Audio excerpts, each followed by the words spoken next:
नमस्कार, आप देख रहे हैं डीडी न्यूज। मैं हूं आपके साथ भावना नैयर। देश और दुनिया की बड़ी और अहम खबरों को लेकर हम हाजिर हैं। शुरुआत कर लेते हैं इस बुलेटिन के इस वक्त के अहम सुर्खियों के साथ।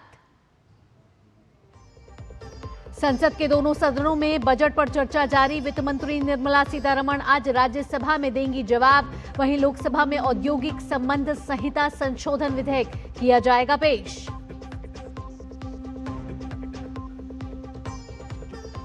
नई दिल्ली में केरल के नवनिर्वाचित भाजपा पार्षदों की वर्कशॉप। आज केंद्रीय गृह मंत्री अमित शाह करेंगे संबोधित।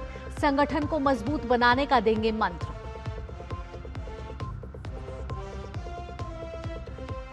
बांग्लादेश में आज हो रहा है आम चुनाव। सख्त सिक्योरिटी के बीच डाले जा रहे हैं वोट। मुख्य मुकाबला बीएनपी और जमाते इस्लामी के बीच। नतीजों की घोषणा कल।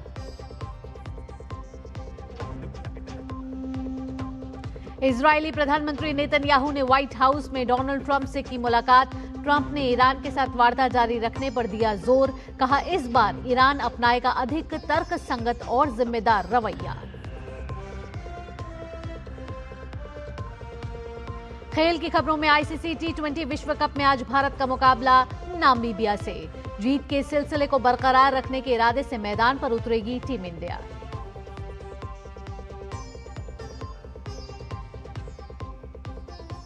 आप खबरें विस्तार से। संसद का बजट सत्र जारी है और सत्र के 12वें दिन भी आज केंद्रीय बजट पर चर्चा और विधायी कार्यों को सूचीबद्ध किया गया है।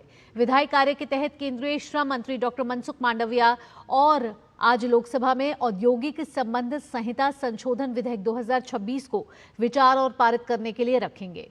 इसके अलावा विकसित भारत शिक्षा अधिष्ठान विधेयक और जन विश्वास विधेयक की जांच पर रही संयुक्त समितियों का कार्यकाल बढ़ाने के प्रस्ताव भी आज लोकसभा में पेश किए जाएंगे। वहीं ऊपरी सदन यानी कि राज्यसभा की बात करें तो यहां केंद्रीय बजट 2026-27 पर चर्चा आगे जारी रहेगी। केंद्रीय वित्त मंत्री निर्मला सीतारमण चर्चा का जवाब देंगी। कल लोकसभा में वित्त मंत्री ने सदन में बजट चर्चा का उत्तर दिया। वित्त मंत्री ने बजट चर्चा के दौरान विपक्ष द्वारा उठाए गए कई बिंदुओं का विस्तार से उत्तर दिया।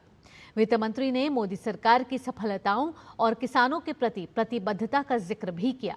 उन्होंने पूर्व की सरकार के दौरान किसानों के हितों के खिलाफ किए गए समझौते का भी जिक्र किया। वित्त मंत्री ने कहा कि मोदी सरकार आने के बाद 2013 में WTO से कांग्रेस ने जो समझौता किया था उसे रद्द किया गया। उसके तहत 2017 से हम किसान से अनाज नहीं खरीद पाते, गरीब को फ्री राशन नहीं दे पाते। वित्त मंत्री ने कहा कि साल 2014 में मोदी सरकार ने लड़कर ये प्रावधान रद्द करवाया, जिससे गरीबों को आज मुफ्त राशन मिलना संभव हुआ है। केंद्रीय गृह मंत्री अमित शाह आज नई दिल्ली में केरल के नवनिर्वाचित भाजपा पार्षदों की वर्कशॉप को संबोधित करेंगे। इस वर्कशॉप का मुख्य उद्देश्य भाजपा संगठन को और भी मजबूत बनाना है। अमित शाह इस अवसर पर पार्टी की रणनीतियों और नीतियों पर प्रकाश डालेंगे। साथ ही पार्षदों को अपने कार्यक्षेत्र में पार्टी की उपस्थिति और प्रभाव को बढ़ाने के लिए दिशा निर्देश देंगे। इस वर्कशॉप में केरल के विभिन्न नगर निगमों और स्थानीय निकायों के नवनिर्वाचित भाजपा पार्षद हिस्सा लेंगे। अमित शाह के संबोधन में संगठनात्मक मजबूती, कार्यकर्ताओं की सक्रियता और चुनावी रणनीतियों पर विशेष जोर दिया जाएगा। दिल्ली पहुंचे भारतीय जनता पार्टी के केरल में नवनिर्वाचित पार्षदों ने बुधवार को पार्टी मुख्यालय का दौरा किया। पार्षदों ने पार्टी मुख्यालय में श्यामा प्रसाद मुखर्जी और दीनदयाल उपाध्याय की प्रतिमा पर पुष्पांजलि अर्पित की। केरल में बीते साल हुए निकाय चुनावों के परिणामों में प्रदेश की राजनीति में सब कुछ बदल कर रख दिया है। बीजेपी ने शानदार प्रदर्शन किया था, दशकों की मेहनत रंग लाई। अब बीजेपी पार्षद दिल्ली पहुंचे हैं, जहां पार्टी के वरिष्ठ नेताओं से मुलाकात करेंगे। इससे पहले इन पार्षदों का नई दिल्ली रेलवे स्टेशन पर भाजपा अध्यक्ष वीरेंद्र सचदेवा, प्रवक्ता प्रदीप भंडारी और दिल्ली नगर निगम के महापौर राजा इकबाल सिंह ने स्वागत किया। तिरुवनंतपुरम नगर निगम पर पहली बार भाजपा की जीत ने 4 दशक से अधिक समय तक चले लेफ्ट डेमोक्रेटिक फ्रंट के शासन को खत्म किया। भारत अमेरिका व्यापारिक संबंधों पर बात करते हुए उद्यमी देशराज भड़ाना ने कहा है कि हालिया डील पीएम मोदी और वाणिज्य मंत्री पीयूष गोयल की बड़ी कूटनीतिक जीत है। भड़ाना का मानना है कि अमेरिका और यूरोपीय संघ के साथ हुए ये समझौते भारत की आर्थिक तस्वीर को पूरी तरह बदल देंगे। उनके अनुसार पिछले 10 सालों में लंबित पड़े फ्री ट्रेड एग्रीमेंट्स यानी कि एफटीए को जिस तरह पूरा किया गया है वह सराहनीय है। ये डील हुई है, ये हमारे प्रधानमंत्री जी नरेंद्र मोदी जी और आदरणीय अपने कॉमर्स मिनिस्टर पीयूष गोयल जी का जो है ना बहुत बड़ा अचीवमेंट है। एंड इस डील ने पूरे भारतवर्ष की जो ना तस्वीर बदल देनी है। आने वाले टाइम में इंडिया और यूएस के बीच में जो ट्रेड है वो प्लस इंडिया EU FTA हुआ है और भी बहुत सारे FTA जो है, तो पिछले अगर हम लोग देखें 10 साल के अंदर बहुत सारे FTA जो बहुत सारे टाइम से पेंडिंग थे वो हुए हैं। और इन FTAs के अलावा आपका EU का है, US का है, डील से बहुत बड़ा बेनिफिट होने वाला है इंडस्ट्री में। बुलेटिन में आगे बढ़ेंगे। भारत के अंतरिक्ष यात्री और अशोक चक्र विजेता ग्रुप कैप्टन शुभांशु शुक्ला ने गगनयान मिशन की जटिलताओं के बावजूद निरंतर उत्साह के साथ आगे बढ़ाने के महत्व पर जोर दिया है। India US space business forum में उन्होंने अपने एक्सियोम मिशन के अनुभव साझा किए और अंतर्राष्ट्रीय सहयोग को अंतर्राष्ट्रीय अन्वेषण की दिशा में अहम बताया। उन्होंने कहा कि गगनयान मिशन का उद्देश्य 2027 में 3 सदस्यीय दल को अंतरिक्ष में भेजना है, जिससे भारत अंतरिक्ष यान करने वाले चुनिंदा देशों में शामिल हो जाएगा। 4 चयनित अंतरिक्ष यात्रियों में से एक शुभांशु शुक्ला का कहना है कि चुनौतियां चाहे कितनी भी हों, भारत का अंतरिक्ष सपना जुनून और दृढ़ संकल्प के साथ आगे बढ़ता रहेगा। Developing systems like Gaganyaan and Bharatiya Antariksh Station requires setting up of a huge industrial base of making those systems in-house in the country. And this is not like we have done one mission and we are over with that. These are going to be repeated missions that are going to go over and over again. So it is not just about developing the technology, but producing it in scale over a period of time. So all that will help create jobs, develop the industrial base that we need, and also have the technology in-house. So these are the skills that we will develop over time. But what unique things will come up with, we will see. Time will tell. ED ने money laundering निवारण अधिनियम के तहत मौलाना शमसुल हुदा खान के 2 ठिकानों पर छापेमारी की है। यह छापेमारी उत्तर प्रदेश के संत कबीर नगर और आजमगढ़ में की गई है। यूपी पुलिस के FIR के मुताबिक शमसुल हुदा खान ने 2013 में यूके की नागरिकता ले ली थी, लेकिन वो अवैध तरीके से 2017 तक मदरसे से वेतन प्राप्त कर रहा था। इसके अलावा 2023 तक पेंशन का लाभ भी लेता रहा। आरोप है कि शमसुल हुदा खान ने विदेशी नागरिकता को छिपाया और सरकारी वेतन लेता रहा। इस राशि को NGO के माध्यम से आरोपी ने दान के रूप में दिखाया और इसका इस्तेमाल संपत्तियां खरीदने में किया गया। जांच के दौरान शमसुल हुदा खान के खातों में 5 करोड़ से ज्यादा की राशि का पता लगा है। वक्त एक छोटे से ब्रेक का हो गया है, जल्द हाजिर होते हैं। MDH किचन किंग मसाले को किंग क्यों कहते हैं? अगर MDH का किचन किंग किचन में हो तो हम सब कुछ बना सकते हैं। बैंगन का भरता, आलू गोभी, भिंडी मसाला, मिक्स वेजिटेबल, मटर पनीर और भी बहुत कुछ। ये तो मैजिक है। बहुत बढ़िया। Like magic.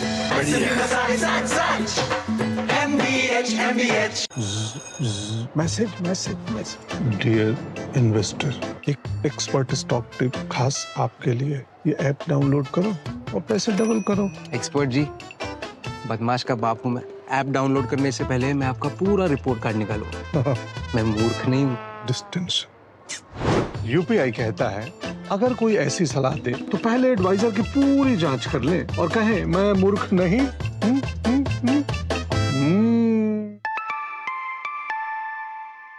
जाइए, आप भी किसी का टेस्ट लीजिए। आज तो पार्टी चाहिए। चैंपियन के साथ सेल्फी लेंगे। आइडिया, यही करते हैं पार्टी। Pizza party. ये चल अपना कार्ड और पिन दे। मेरे कार्ड की डिटेल्स मैं खुद ही डालूंगी। RBI कहता है अपना पिन, OTP, CVV या इंटरनेट बैंकिंग पासवर्ड किसी के साथ शेयर ना करें। ऑनलाइन बैंकिंग सिर्फ अपने कंप्यूटर, मोबाइल और सिक्योर नेटवर्क से करें। बाय गर्ल्स, कहाँ जा रही है? सुना नहीं? No sharing. RBI कहता है जानकार बनिए, सतर्क रहिए। ब्रेक के बाद आपका स्वागत है। 2047 तक विकसित भारत के लक्ष्य को हासिल करने में एआई बड़ा मददगार होने वाला है। एआई में भारत अब दुनिया का नेतृत्व करने की तैयारी कर रहा है। इसी मकसद से दिल्ली में 16 से 20 फरवरी तक भारत एआई इम्पैक्ट समिट 2026 का आयोजन किया जा रहा है। समिट के तमाम पक्षों और एआई की अहमियत को बताने के लिए इसी पर हम एक सीरीज चला रहे हैं, AI impact summit Bharat 2026।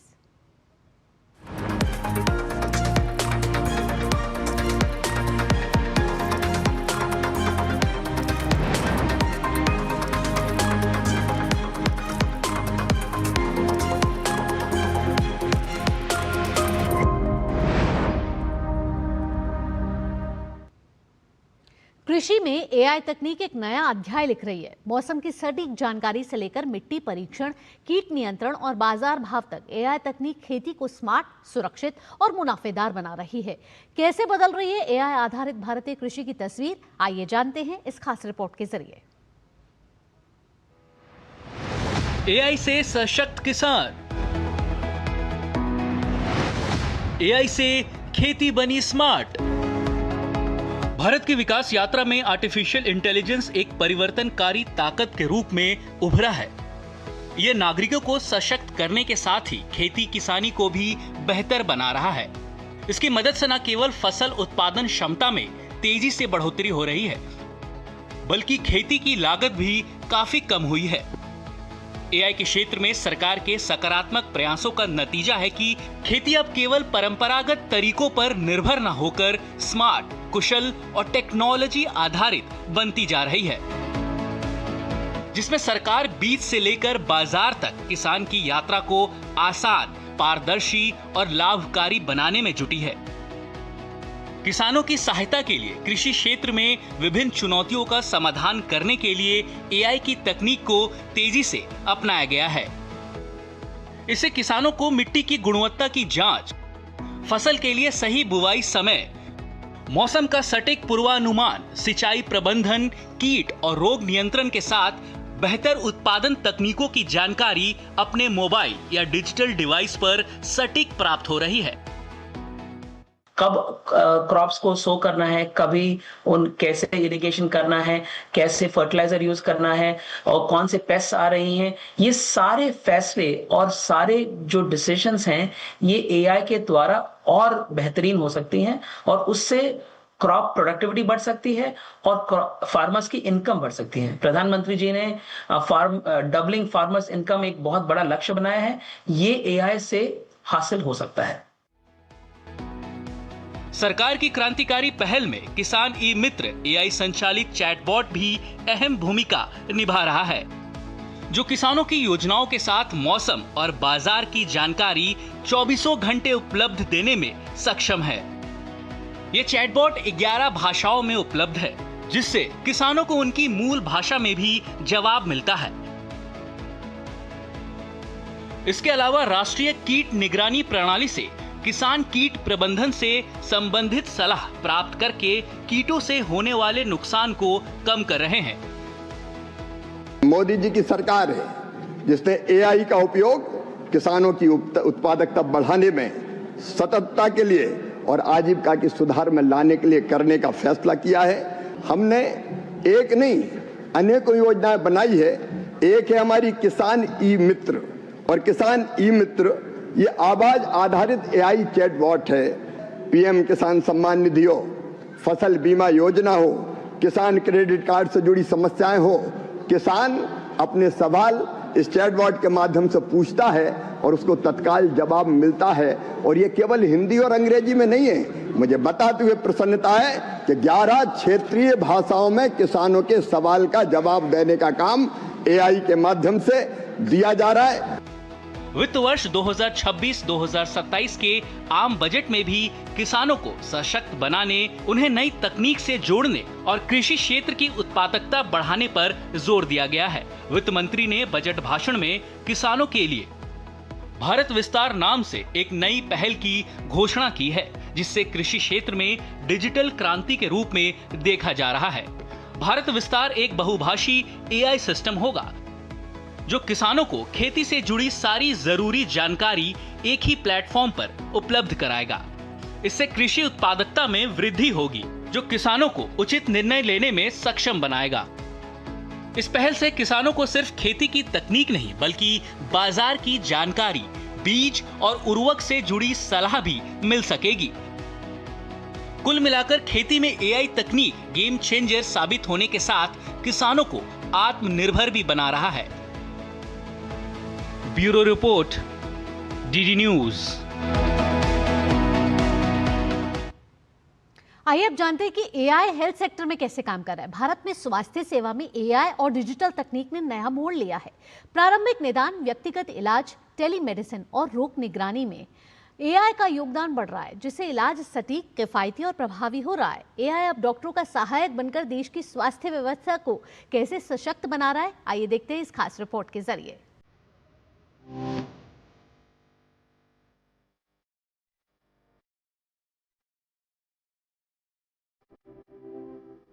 Bharat में स्वास्थ्य सेवा अब सिर्फ अस्पतालों और डॉक्टरों तक सीमित नहीं रह गई है। डिजिटल तकनीक और आर्टिफिशियल इंटेलिजेंस यानी एआई ने देश की स्वास्थ्य व्यवस्था को एक नई दिशा दी है। आज एआई केवल एक तकनीकी शब्द नहीं, बल्कि बेहतर इलाज, समय पर निदान और सशक्त स्वास्थ्य प्रणाली का मजबूत आधार बन चुका है। एआई की सबसे बड़ी भूमिका प्रारंभिक निदान और व्यक्तिगत इलाज में सामने आ रही है। रेडियोलॉजी, पैथोलॉजी और कार्डियोलॉजी जैसे क्षेत्रों में एआई आधारित सिस्टम्स मेडिकल इमेजिंग के जरिए बीमारियों की पहचान पहले से कहीं अधिक सटीकता से कर रहे हैं। बड़े डेटा के विश्लेषण से एआई मरीज की जीवन शैली, जेनेटिक जानकारी और मेडिकल इतिहास को समझकर व्यक्तिगत उपचार योजनाएं तैयार करता है, जिससे इलाज अधिक प्रभावी और किफायती बन रहा है। टेलीमेडिसिन के क्षेत्र में भी एआई ने बड़ी क्रांति की है। देश के दूर दराज और ग्रामीण क्षेत्रों में जहां विशेषज्ञ डॉक्टरों की उपलब्धता सीमित है, एआई सक्षम टेलीमेडिसिन सेवाएं मरीजों को घर बैठे परामर्श का अवसर दे रही हैं। एआई आधारित वर्चुअल असिस्टेंट, चैटबॉट्स और रिमोट मॉनिटरिंग उपकरण मरीजों के लक्षणों पर नजर रखते हैं और जरूरी जानकारी डॉक्टरों तक तुरंत पहुंचाते हैं। ये तकनीक ग्रामीण स्वास्थ्य व्यवस्था को मजबूत कर रही है।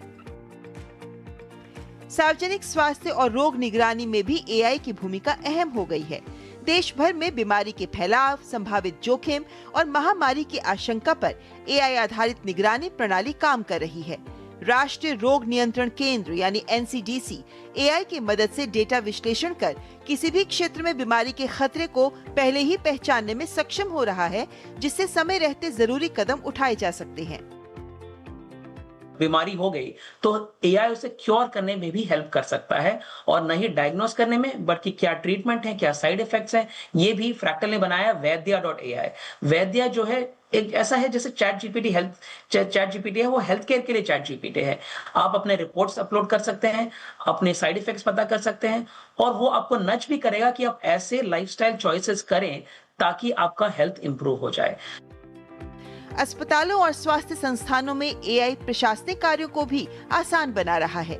मरीजों के रिकॉर्ड्स, अपॉइंटमेंट शेड्यूलिंग, बिलिंग और सप्लाई चेन जैसे कार्यों के ऑटोमेशन से डॉक्टरों और स्वास्थ्य कर्मियों को मरीजों के लिए अधिक समय मिल पा रहा है। ग्रामीण क्षेत्रों में तेज इंटरनेट की उपलब्धता से एआई के व्यापक उपयोग की संभावनाएं और बढ़ी हैं।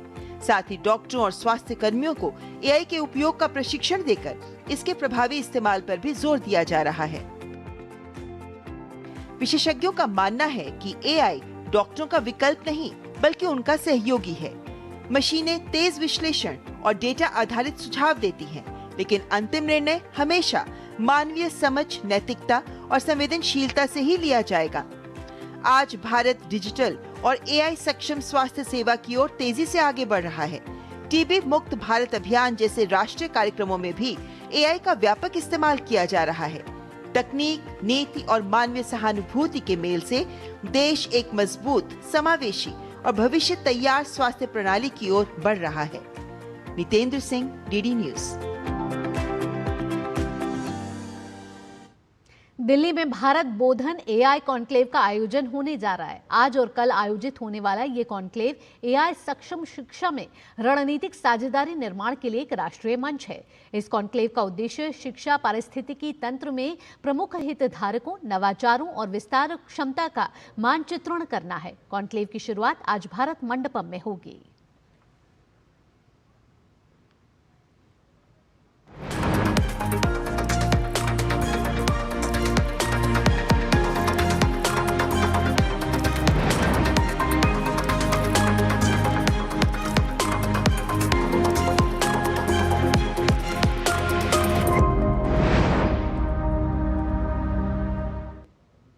आगे बढ़ते हुए अब खबरें अंतर्राष्ट्रीय जगत से, और अंतर्राष्ट्रीय जगत में बांग्लादेश में हो रहे आम चुनाव से जुड़ी खबर। लंबी राजनीतिक उथल-पुथल के बाद बांग्लादेश में आज आम चुनाव हो रहे हैं। बांग्लादेश में 12 करोड़ से ज्यादा मतदाता आज 2034 उम्मीदवारों की किस्मत का फैसला करेंगे। इसमें मुख्य मुकाबला खालिदा जिया के बेटे तारिक रहमान की अगुवाई में लड़ रही बीएनपी और जमात इस्लामी के बीच माना जा रहा है। ढाका समेत पूरा देश इस समय उत्साह, उम्मीद और सतर्कता का माहौल में आम चुनाव में हिस्सा ले रहा है। ये चुनाव जुलाई 2024 के छात्र आंदोलन के बाद हो रहा है, जिसके परिणाम स्वरूप पूर्व प्रधानमंत्री शेख हसीना को सत्ता से हटना पड़ा और अवामी लीग इस बार चुनाव में हिस्सा नहीं ले रही है। बांग्लादेश के मतदाता 300 में से 299 सीटों पर अपने प्रतिनिधि चुनेंगे, जबकि एक सीट पर उम्मीदवार के निधन के कारण चुनाव स्थगित है। कुल 42,779 मतदान केंद्र बनाए गए हैं और मतदान सुबह 7:30 बजे से शाम 4:30 बजे तक जारी रहेगा। वोटों की गिनती मतदान खत्म होने के बाद शुरू की जाएगी। शुक्रवार तक अंतिम नतीजे आने की उम्मीद है। मतदान को लेकर सुरक्षा के व्यापक इंतजाम किए गए हैं। सेना, बॉर्डर गार्ड, बांग्लादेश और पुलिस की तैनाती के बीच 1400 से ज्यादा मतदान केंद्रों को हाई रिस्क श्रेणी में रखा गया है। इजरायली प्रधानमंत्री बेंजामिन नेतन्याहू ने व्हाइट हाउस में अमेरिकी राष्ट्रपति डोनाल्ड ट्रंप से मुलाकात की है। ये बैठक बंद कमरे में लगभग 3 घंटे तक चली, लेकिन नेतन्याहू ने बैठक के बाद कोई टिप्पणी नहीं की।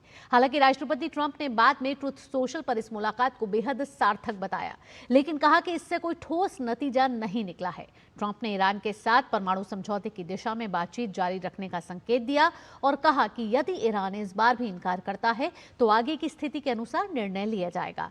उन्होंने ये भी चेतावनी दी है कि पिछली बार जब ईरान ने समझौते को ठुकराया था तो अमेरिकी हमले हुए थे और ट्रंप ने उम्मीद जताई है कि इस बार ईरान समझदारी से निर्णय लेगा। इस मुलाकात से पहले ओमान में अप्रत्यक्ष बातचीत के बाद तेहरान और वॉशिंगटन में परमाणु वार्ता को फिर से शुरू करने की दिशा में आशावादी दृष्टिकोण दिखाया था। नेतन्याहू ने कहा कि वह चाहते हैं कि वार्ता में ईरान के बैलिस्टिक मिसाइल कार्यक्रम और हमास, साथ ही हिजबुल्लाह जैसे उग्रवादी समूहों को समर्थन देने के मुद्दे भी शामिल किए जाएं। राष्ट्रपति ट्रंप ने यह भी बताया कि उन्होंने नेतन्याहू के साथ गजा और क्षेत्र की स्थिति पर महत्वपूर्ण प्रगति पर चर्चा की। इससे पहले नेतन्याहू ने अमेरिकी विदेश मंत्री मार्को रूबियो से मुलाकात की और ट्रंप के शांति बोर्ड में शामिल होने पर सहमति जताई। यह बोर्ड गजा युद्ध विराम योजना की निगरानी के लिए गठित किया गया था, लेकिन अब इसका दायरा अन्य वैश्विक संकटों तक बढ़ा दिया गया है।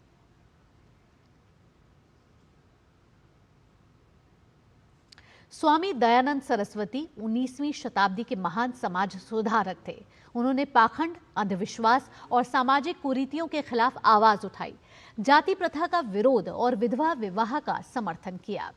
वेदों के महत्व को स्थापित कर सुधारवादी विचारों पर आधारित आर्य समाज की स्थापना की। आज उस महापुरुष की जन्म जयंती पर देखिए हमारी ये विशेष रिपोर्ट, और इसी के साथ हम छोड़े जा रहे हैं और अगला कार्यक्रम पेश होगा नया सवेरा। इसी के साथ अनुमति दीजिए, नमस्कार। 19वीं शताब्दी में जब हम अपनी संस्कृति और आस्था को पश्चिमी संस्कृति के सामने कमतर समझते थे, तब एक ऐसे महापुरुष का अवतरण हुआ जिन्होंने हमें आत्मसम्मान और पुनर्जागरण का मार्ग दिखाया। वे महापुरुष थे स्वामी दयानंद सरस्वती।